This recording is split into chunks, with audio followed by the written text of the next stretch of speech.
Another day, another dollar. What's going on, FMFAM? It's your boy. Alright, well, I got this MILWAUKEE that they want to check, that they want me to check out from Express. They're saying it's leaking oil down the side of the engine block. I kind of already have a feeling of what it is, but we're gonna pull it into the shop and we're going to do this inspection. I'm gonna take y'all along with me. I don't know if y'all can see, but it's a little cold out here.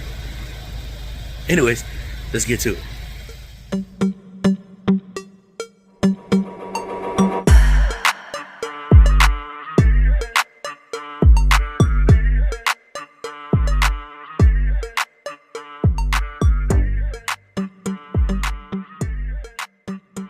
So with any car that I bring into the shop, I'm going to check the wipers, check wiper operation, check for it streaking. This one seems to be okay. It's not leaving too many streaks. Check lights, there, boom, boom, all right. And then if it has a check engine light, I'll get out, I'll scan it. This one does not. As you can see, no check engine light there, no warning light over there. Seatbelt, because, well, why would I have a seatbelt on? I don't understand. But let me put the mic in, let's pop the hood, and y'all know what the deal is. All right, now quick thing. If you've made it this far into the video, I appreciate it, okay? Now, if y'all could please show your support by hitting that like button down below. Helps the channel, helps the video, helps the channel grow. And with growth, we get giveaways, and y'all win prizes. Usually tools. So if you like tools, smash that like button down below. Thank y'all. Now we're gonna get into this under the hood. Y'all see that? DIG turbo. Just quick inspection. You know, I don't see nothing too crazy. Terminals look okay. I need to test that battery. Don't see nothing crazy under here. Hit it with a quick light. Actually, it looks like that valve cover may be leaking. You'll see the oil residue down there. See if y'all can see. See, let me get a less bright light. Where I see it. See some oil residue down in here. It is so hard. Let me flip the camera upside down. Maybe give y'all. Look, okay, see that? Oh, you could really see it right there. So I think it might need a valve cover. I was hoping a timing cover, but I can't be mad at a valve cover. It's still like 2 hours, 2.5 hours. So I ain't tripping. It's all good. All right, work is work. So let me finish up my inspection and make a video for the customer, because yes, we do video multi-points, and then get this thing in the air and make sure there's nothing else that would be concerning to the customer. All right, we'll be back. Okay guys, coming down underneath, this is something that I didn't want to see. I wasn't expecting, okay, but I'm gonna show y'all the major leak, and then I'll show y'all another major issue. Yeah, anyways, so here we have the massive oil leak that they actually came in for from Express. As you can see up there, it is coming down the side of the block. Actually, if I can get y'all up closer, it is coming from the valve cover, like I suspected when we were up top.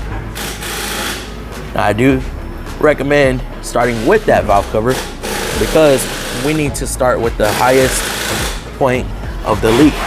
And that highest point is going to be that valve cover. As you can see, it is coming from above the exhaust manifold. It is actually dripping down onto the catalytic converter. And then as I was doing my inspection further on, of course, looking for leaks, looking for coolant leaks, whatever, I found something. It is something that I really have never seen. And I had to get other opinions, because I'm just like, man, is this what I think it is? Or maybe it could be fixed with the valve cover, since it comes with the PCV valve. But 166,000 miles on this vehicle. It is aged 2013, looking at about 10 years. You know, I know 13s were made in 12, so about 10 years old. And then so I really think it's the worst. This is the worst oil leak I've seen on one of these, as far as what I'm gonna show y'all. Okay, now this is the charge pipe coming off of the intercooler. As you can see, the intercooler's right there, charge pipe right there. And if I could get y'all to see up here, can I get y'all to focus? I do not know. It is even hard for me to see. Let me get a light.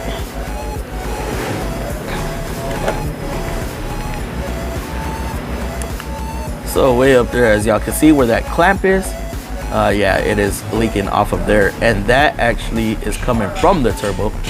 It comes down here, the air goes into the intercooler, goes up, and then goes to the throttle body and charges the intake with pressurized air.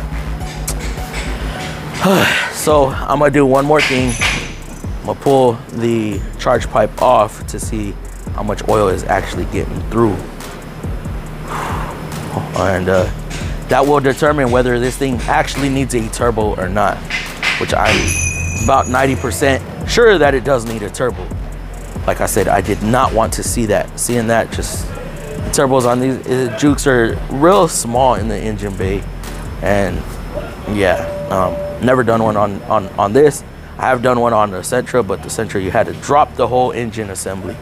On this one, the engine assembly stays in and the turbo is on the backside.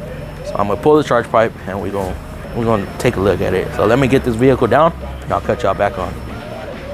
Okay guys, I went ahead and took the charge pipe off. Okay, now correct me if I'm wrong. There's always gonna be oil in the oil cooler and in the piping. It's a natural thing with the PCV system, right? You're gonna pull oil residue up in there and stuff. I just thought this was a little excessive, but given the mileage, it might just be that it's just accumulated so much over the time.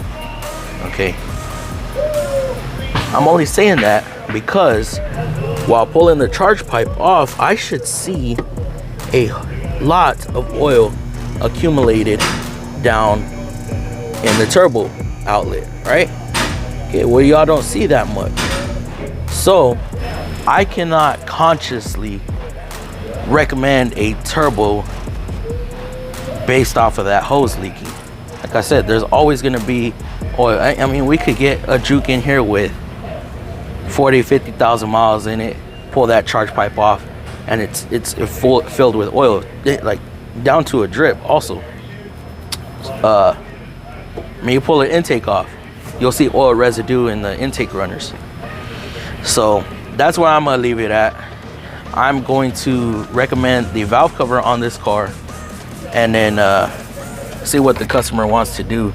Also, I did recommend outer tie rod ends because they were torn, not you know, they don't have no play in them, but they are torn. I'm just recommending what I see. This, guys, this is a visual inspection. Multi-points are visual inspections. Okay, so I think I'm gonna close it out here. Am I leaving out anything? I'm not really too sure, but yeah, let me know in the comments down below what y'all think. Like I said, 166,000 miles on this. Charge pipes usually have oil residue and they build up oil. That's why people have catch cans, because of this reason. Without digging into it further, I could not consciously recommend either an engine or a turbo assembly. They came in for an oil leak. I'm gonna address the oil leak and then just keep an eye on it. I'm gonna tell the customer we need to keep an eye on that because we don't want no issues further down the road. So with that being said, guys, thank y'all for watching. Remember, like, comment, share, subscribe, turn post notification bells on if you haven't already, and we'll catch y'all on the next video.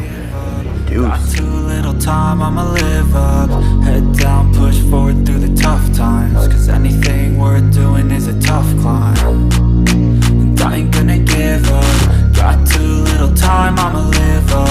Head